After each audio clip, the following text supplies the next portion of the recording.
La Procuraduría General de la Nación abrió una indagación contra funcionarios del INVIMA y el Ministerio de Salud por la situación de escasez de medicamentos en el país.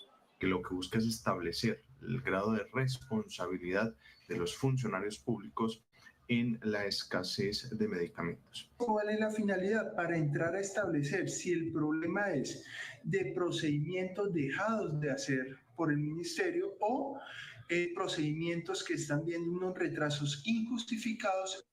De acuerdo con el ente investigador, no se ha tenido respuesta de ninguna de las entidades sobre las medidas que han tomado ante la situación de desabastecimiento de ciertos medicamentos.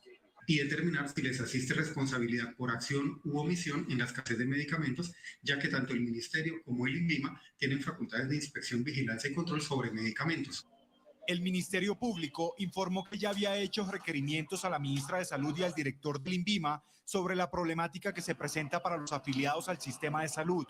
También había pedido información sobre las medidas para atender la situación, que produjo incluso la declaratoria de alerta sanitaria. Identificar posibles autores, identificar hechos, si esos hechos constituyen o no alguna vulneración a la ley disciplinaria y finalmente debe estudiar si se actuó en el marco de alguna causal de exclusión de responsabilidad.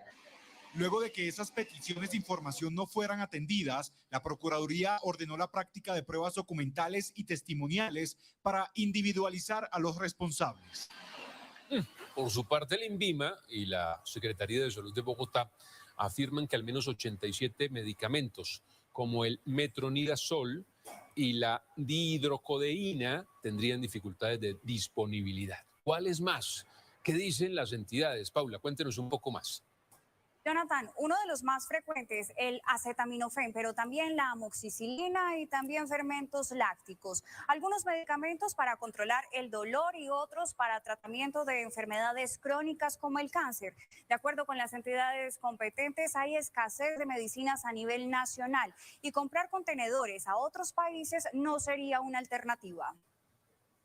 En este instante, por fortuna, no estamos en una emergencia en Bogotá.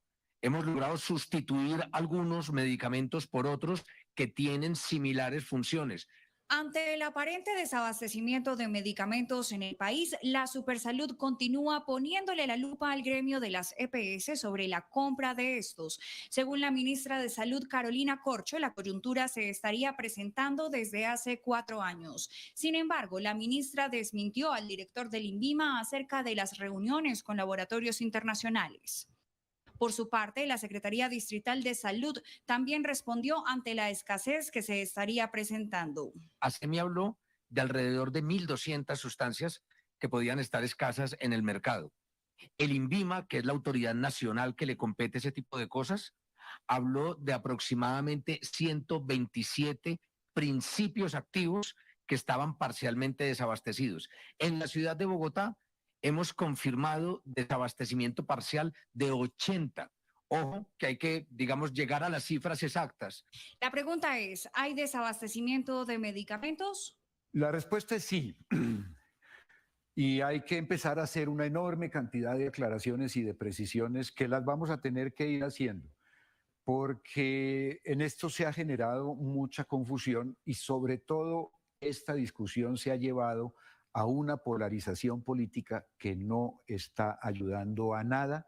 De acuerdo con el director del INVIMA, la solución no estaría en importar medicinas. Si uno creyera, si racionalmente alguien pensara que este problema se va a resolver con importación masiva de medicamentos, no ha entendido nada, no ha escuchado nada. Lo que pasa con el caso de los medicamentos escasos y desabastecidos es que hay muchas causas, es que hay muchas explicaciones y que hay que sentarse a evaluar con los actores comprometidos, caso por caso, cómo vamos resolviendo caso por caso. ¿Pero habría disponibilidad de medicamentos en droguerías o distribuidoras? Hay medicamentos que en el dispensario, en el sitio de dispensación donde yo tenía que recibir el medicamento no lo hay, pero sí lo consigo en la droguería al lado. Hay medicamentos que no se consiguen en ninguna parte porque, bueno, ya no son rentables y nadie los está trayendo. Y Y hay medicamentos en los cuales las explicaciones tienen que ver con una confusión, con una madeja de eventos contractuales. De acuerdo con el INVIMA, una de las alternativas es evaluar casos concretos para verificar lo que sucede con los medicamentos. Además, la entidad estaría pasando por una crisis de represamiento de trámites.